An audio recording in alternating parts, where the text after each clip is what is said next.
Exit polling shows Premier Daniel Andrews is at risk of losing his seat that he has held for the last 2 decades in the upcoming Victorian state election. A sample of people that had already voted indicated Ian Cook had a 14% bigger lead than his competitor Daniel Andrews. Polling agency Redbridge Group says Labor could lose 15 to 25 seats in the election. If Labor fulfills the current prediction of 43 seats, the party would fall 2 seats short of forming a majority government.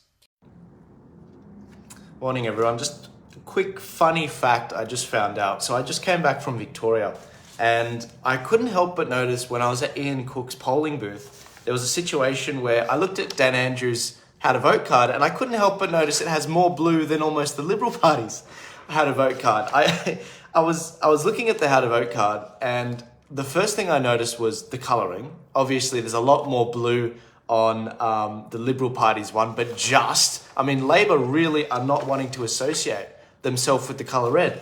And the other aspect was I noticed that with Dan Andrews' how to vote card, his card is almost a donkey vote, like the definition of a donkey vote, where you number from 1 to 14 the way that you do the card. I just thought it was hilarious that it goes 1, 3, 5, 6, 7, 8, 9, 2, 10, 11, 12, 13, 14. I was like, why is he doing that? The other interesting aspect about this, not just the colour, was the fact that he has Ian Cook ahead of the Liberal Party as number 6. I mean, we could see a situation where Dan Andrews loses his seat because of this numbering. I thought this was hilarious, but anyway, I thought I'd put that out there. The other aspect is, if you haven't heard, if you're in the electorate of Narrabeen, the Nationals member that was running as a candidate there, he's passed away, unfortunately. And what happens when a member of parliament passes away? I thought I'd use this as a teaching opportunity. Well, essentially, you can't have the vote if one of the candidates passes away. You just can't. Otherwise, that would probably incentivize killing people for an election. So you will notice that my team updated this the day it happened. This happened like 3 or 4 days ago. But you'll notice that the how to vote card for Narrabeen, the upper house isn't like a typical how to vote card. It tells you this is what happened. But if you're in Narrabeen, you can still vote in the upper house. So I thought I'd let you know that you can still vote in the upper house along the bottom.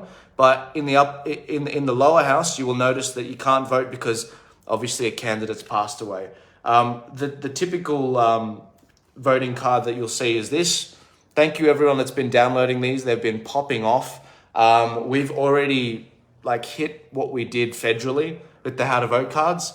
And so really all that's left that needs to happen in the next 48 hours, everyone's going to be wondering, how do I preference my card? Well, that's where you Victorians come in handy. That's where a lot of you outside of Victoria come in handy.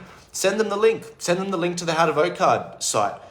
We've already reached our federal, record. So now it's just a matter of growing it and seeing how much more we can get. So as I said before, guys, if you're just tuning in, I can't help but notice, but the Labor Party seem to be freaking out in Daniel Andrews' seat when they put their How to Vote cards to print. It looks like he used more blue than the Liberal Party, essentially. And I just thought it was hilarious because it's just slightly less than the Liberal Party, and he's gone with a donkey vote, which goes from 1 to 14. Anyway, I'm not going to waste your time. You guys have a great day. Happy campaigning to all of you troopers that have been on the polling booths every single day. Don't forget, if you want to help your local Freedom candidate, use the volunteer funnel. Use it on our website, tpost.com.au. It's in the description. And remember, a lot of people are going to be asking, where are the how to vote cards? How should I preference my card? Send them a screenshot, send them the link to the Turning Point Australia website, and I'll see you guys later.